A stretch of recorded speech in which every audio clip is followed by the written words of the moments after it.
नमस्कार। SR Somani and company की तरफ से मैं CA प्रिया सोमानी आप सभी का अभिवादन करती हूँ। आज हम चर्चा करने जा रहे हैं आने वाले महीने की 1 तारीख यानी 1 अक्टूबर 2020 से लागू होने वाले नए इनकम टैक्स के सेक्शन के बारे में। सेक्शन 206C(1)H सेक्शन हमें ऐसा बताता है कि यदि साल में 50 लाख से ज्यादा का माल हमने अपने किसी कस्टमर को बेचा है तो ऐसे में हमें टैक्स कलेक्शन एट सोर्स यानी TCS हमारे कस्टमर से कलेक्ट करना होगा। आइए थोड़े विस्तार से इसके बारे में जानते हैं। सबसे पहले तो कौन से केस में ये सेक्शन हमारे ऊपर एप्लीकेबल होगा। So the condition of applicability is कि यदि आपका टर्नओवर पिछले साल में यानी इमीडिएटली प्रीसीडिंग फाइनेंशियल ईयर में, अगर अभी की मैं बात कहूं तो अगर 2019-20 में आपका टर्नओवर 10 करोड़ से ऊपर रहा है तो ऐसे में आपके ऊपर 1 अक्टूबर 2020 से ये नया सेक्शन यानी सेक्शन 206C(1)H एप्लीकेबल होगा और आपको अपने कस्टमर से टैक्स कलेक्शन एट सोर्स यानी TCS कलेक्ट करना होगा। इस 10 करोड़ के टर्नओवर की गिनती में कुछ एक एक्सेप्शंस हैं, जैसे कि एक्सपोर्ट सेल्स अगर हमने की है तो वो इसमें कवर नहीं होगी। इसके अलावा किसी गवर्नमेंट यूनिट को हम सेल कर रहे हैं जैसे कि central government, state government, high commission, embassy, उस सेल को भी इसमें कवर नहीं किया जाएगा। इसके अलावा यदि आप कोई ऐसा माल सेल कर रहे हैं जिसपे ऑलरेडी TCS एप्लीकेबल है जैसे कि स्क्रैप सेल है या आयरन ओर, लिग्नाइट, इस तरह के कुछ मिनरल्स हैं जो इसमें ऑलरेडी कवर्ड हैं, तो इस तरीके का। इसके अलावा जैसे लिकर होता है, alcohol liquor, that is also covered already. तो ऐसे केस में आपके ऊपर ये नया सेक्शन एप्लीकेबल नहीं होगा, यानी उन पर्टिकुलर ट्रांजैक्शंस में आपके ऊपर ये न्यू सेक्शन एप्लीकेबल नहीं होगा। इसके अलावा अगर हम ऑलरेडी ऐसा कोई कॉन्ट्रैक्ट कर रहे हैं, ऐसा कुछ ट्रांजैक्शन कर रहे हैं जिसमें TDS कट रहा है, ऐसे केस में भी TCS एप्लीकेबल नहीं होगा। चलिए आगे बढ़ते हैं कि अगर ये सेक्शन मेरे ऊपर एप्लीकेबल है तो मुझे किन बातों का ध्यान देना है। तो number 1 main important condition is कि आपका साल में 50 लाख से ऊपर का माल किसी पर्टिकुलर कस्टमर को जा रहा है। ऐसे केस में आपको 50 लाख से ऊपर का जो अमाउंट है उसके ऊपर TCS कलेक्ट करना है। आई रिपीट, 50 लाख से ऊपर की जो सेल है, सपोज 70 लाख की मैं सेल कर रही हूँ तो फर्स्ट 50 लाख के ऊपर नहीं, बचे हुए 20 लाख के ऊपर मुझे TCS कलेक्ट करना है।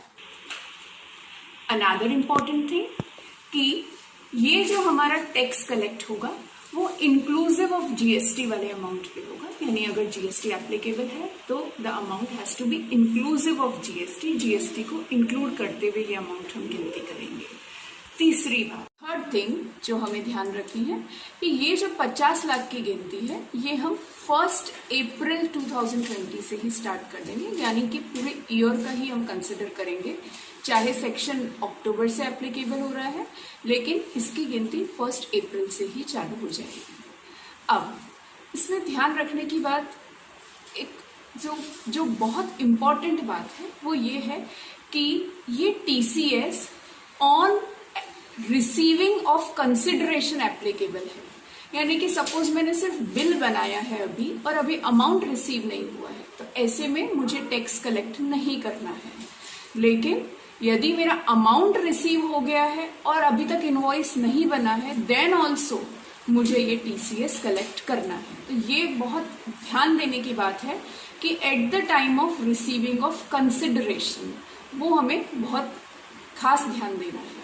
अब इसमें एक दो चीजें जैसे मैं अभी आपको एग्जाम्पल के तौर पे बताती हूँ। सपोज करिए मेरा बिल ऑलरेडी बन चुका है, बिफोर दिस 1 अक्टूबर मेरा बिल ऑलरेडी बन चुका है, तो अमाउंट अब मुझे अगर बाद में रिसीव हो रहा है 50 लाख से ऊपर का है तो मेरे पर टीसीएस ऑब्वियसली एप्लीकेबल होगा। लेकिन हाँ, यदि मैंने एडवांस अमाउंट रिसीव कर लिया है आफ्टर अप्रैल, यानी कि अक्टूबर के पहले ही मैंने एडवांस अमाउंट रिसीव कर लिया है, इनवॉइस अब इश्यू कर रही हूं, ऐसे केस में ये टीसीएस अट्रैक्ट नहीं होगा। तो ये चीज का हम खास ध्यान देंगे।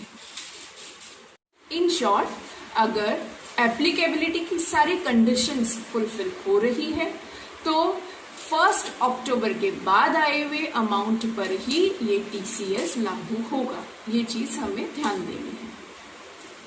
ये टीसीएस हमें 0.1% की रेट पर कलेक्ट करना होता है, लेकिन 31 मार्च 2021 के पहले यदि आप टीसीएस कलेक्ट कर रहे हैं तो आप 0.075% की रेट पर ही टीसीएस कलेक्ट कर सकते हैं। ऐसा गवर्नमेंट ने प्रोविजन डाला है। लेकिन यदि आप बायर का पैन नंबर नहीं प्रोवाइड करा रहे हैं, ऐसे केस में डायरेक्ट जो 0.1% रेट है उसकी जगह आपको 1% की रेट पे टीसीएस कलेक्ट करना है, और 31 मार्च 2021 के पहले आप 0.75% की रेट पे टीसीएस कलेक्ट करेंगे। ये टीसीएस भी आपको टीडीएस की तरह अगले महीने की 7 तारीख तक जमा करवाना होगा, और इसका भी रिटर्न टीडीएस की तरह ही क्वार्टरली रिटर्न जाया करेगा। और साथ में 26AS फॉर्म 26AS जो होगा बायर का, उसमें भी ये रिफ्लेक्ट हो जाएगा। फाइनली हम अपनी बात को सम अप करते हैं कि अगर पिछले साल में आपका टर्नओवर 10 करोड़ से ऊपर का रहा है, ऐसे में यदि साल के दौरान आप 50 लाख से ऊपर की सेल किसी कस्टमर को कर रहे हैं तो आपको 0.075% की रेट से उस कस्टमर से अमाउंट रिसीव करने के टाइम पर टीसीएस कलेक्ट करना होगा। धन्यवाद। और आप सभी से रिक्वेस्ट है कि अगर आपके ऊपर ये सेक्शन एप्लीकेबल है तो आप अपना सॉफ्टवेयर टाइमली अपडेट करवा लें, और अधिक जानकारी के लिए या और कोई भी क्वेरीज है उसके लिए आप हमारे ऑफिस पे संपर्क कर सकते हैं। बहुत बहुत धन्यवाद।